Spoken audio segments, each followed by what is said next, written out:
This is my new super cool frogfish. I bought him sight unseen from a wholesale list. He was labeled striatus, I believe is how you pronounce it, and that's a species that should get up to about 8 inches. So I was expecting a pretty big fish.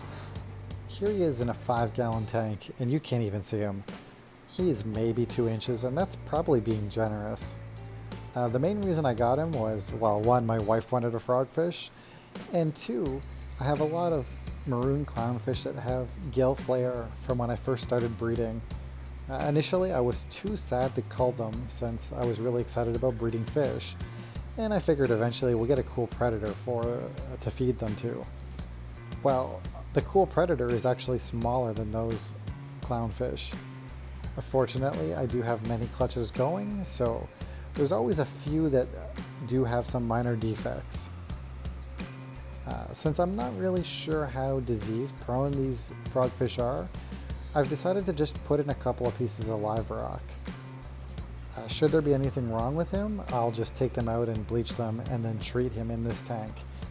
It is in effect a quarantine tank, however he'll probably be in this tank for many months. Look at how fast, and by fast I mean slow, he moves. Given his size, he should be in here for quite some time. This maroon does have a flared gill on one side, and he was in a little bit of shock because the tank temperature in here is only about 70 to 73.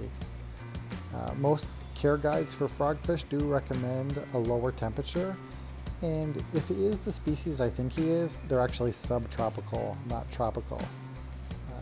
Nevertheless, he does seem fine at this temperature, so for now I'm keeping it at this temperature.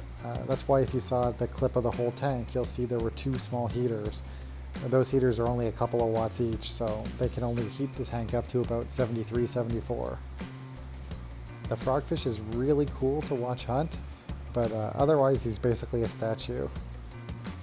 You don't see him use the lure here, but he does use it as well. This is actually the second fish I fed him, as on the first day he didn't eat him while we were watching, but he did get him overnight.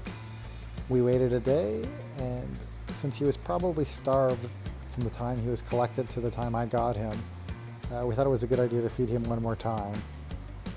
After you see him grab this guy though, it's probably going to be at least 3 or 4 or 5 days before we add in any more food for him. Here comes the strike. And just like that, it's over. Here's one more angle. He's a really cool fish, and I'll try and get some video of him using the lure, but hopefully it won't be too long until he gets big.